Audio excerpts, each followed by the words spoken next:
Hi, this is Rick from For Community, creating community spaces so you can connect with others and also with God. I was on staff at a church where there were a lot of West Indians, and I loved it. It was a great experience. I married one of them, and we're living happily ever after. I started at that church as an intern, and one day as an intern, I was asked to read a passage in the service to set up the sermon. I was reading a passage about fig trees. And wouldn't you know it, while I was reading the passage, I totally mispronounced the word fig. Actually, I pronounced it in a way that got me a gasp and some teeth sucking from the congregation. Apparently, the word fig, at least at that time, I think it still is close to a swear word in Jamaica. Now, many thought it was kind of funny, while some totally didn't appreciate me swearing from the platform at all. And they made sure at the end of the service, they came up to me and they gave me a good lecture about it. At the time, I had no idea I swore because it's not listed among the Canadian swear words. But after that experience, I now hate reading the passage about fig trees, and I don't even like saying the word for fear that I'll be swearing at whoever happens to be listening. Now, what about you? Have you ever mispronounced a word while talking to anyone and accidentally offended them? If you have a story, please pause the video and share it with whoever you're watching with. This video is based on my interpretation of 1 Corinthians chapter 2, verses 1 through 5, where an effective style of communication is modeled to help us talk to people in a way that will inspire them to want to connect with us instead of wanting to lecture us and push us away and not want to connect with us.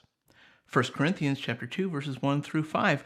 When I first came to you, dear brothers and sisters, I didn't use lofty words and impressive wisdom to tell you God's secret plan, for I decided that while I was with you, I would forget everything except Jesus Christ, the one who is crucified. I came to you in weakness, timid and trembling, and my message and my preaching were very plain.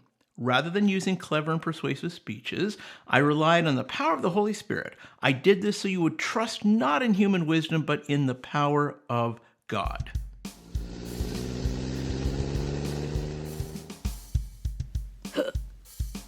Hey kids, remember to watch this week's episode of Connect HQ. Gotta go. Here's the point that I'm going to try to make in this video. Speak to connect. I stopped at this passage because it made me think about how I've seen people try to connect with others. And I see this similar kind of behavior in both arenas I work in psychotherapy and in pastoring, and also in my personal circles as well. And I've seen myself do this too. I'm part of the problem. Sometimes when people start up a conversation to introduce themselves, they introduce themselves as though they were sharing their resume, as if they were attempting to impress or raise their status in a pecking order. They do something to puff themselves up, to make themselves shine, to show you the very best side of them, and it's often in comparison to the others that maybe they're deeming as average. When I see this happen these days, or when I do it myself and get reflective about it, the therapist in me jumps to the forefront, and I begin to wonder about the insecurities, the attachment injuries, any trauma that may exist, or if they score higher in narcissism than some people. My mind just jumps all over the place. I think it's really important for people to come together and create good friendships, both casual and deep. And I think that this is not the way to do it. Puffing ourselves up so that others look at us through the interpretation that we share with them about ourselves, but how great we are, well, it just doesn't attract people to us. It kind of pushes people away from us when we come across as though we're kind of full of ourselves, unless they share a similar motivation and want to somehow compare or defend their own social position against you, and that's not creating connection either. I think there's a better way. Most of us probably think there's a better way. And I think that Paul, in this passage, models for us 2 conversation principles that will help you Connect with people as you speak to them instead of pushing them away. Here is principle number 1. Scale back the me. The text says, didn't use lofty words and impressive wisdom. One of the reasons why we sometimes are tempted to present ourselves to people as much more than we usually are on the day-to-day is from the own stuff that we've got going on in here and in here. And it's a lot, and it can be anything. Maybe we're a little anxious meeting new people, or maybe we get anxious being in social gatherings just in general. Maybe we've had experience with rejection, and we present ourselves as so attractive that it would be impossible for anyone to want to reject us. Maybe we're generally insecure, or we have low self-esteem. Maybe we really do feel great about ourselves, and we want to toot our own horn.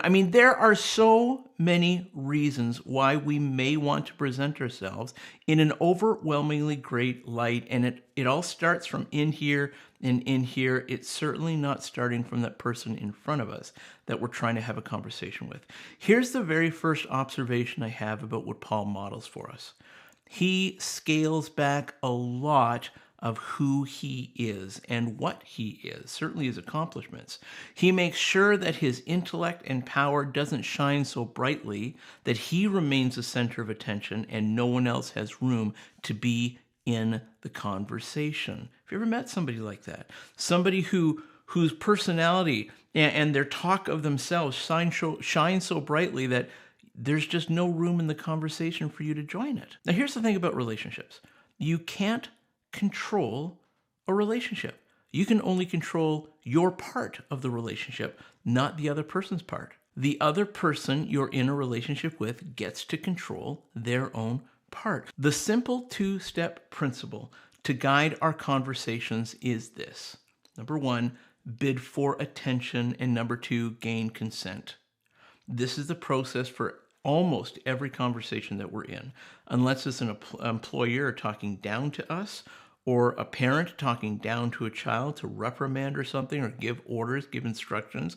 There's a moment where we have to bid for the other person's attention because there's lots that they can be paying attention to. And the other one is to gain consent. I want to talk to you about something. Are you okay if I talk to you about this? When we come in so strong with all that we are, we will certainly get someone's attention. However, if we don't give the other person any room in the conversation for them to show up, we're not going to gain consent to keep the conversation going or to grow a connection. You really want to give them opportunity to consent to talk about whatever it is you want to talk about, or even just to talk with you at all. When you're making an attempt at starting a conversation with the intent to attract that person to yourself, keep this process in mind. Bid for attention, gain consent. Whatever your presentation of you is, make sure that you're not so very present that there's no room left for anyone else, because getting someone else's attention is only half the battle. The other half of the battle is something that you don't control. If you're too present, you're not leaving space for the other person to want to consent and continue to connect with you. So simply put, scale back the me. As Paul was attempting to tell people about Jesus in the city of Corinth, he created a boundary. This boundary was protect others from him and to protect the message of the gospel from being rejected due to Paul's personality or presentation of himself showing up in the conversation. He chose to scale back how present he was, to scale back the focus on him in order to make his message the easy thing to see, and in order for the people to see that there's lots of room for them to engage in the conversation. He made a simple bid for attention to make it more likely that others would want to consent to carry on the conversation and want to connect. So scale back the me. Here's the second principle in communication. If you are communicating for the purpose of trying to get somebody to connect with you, scale up the you.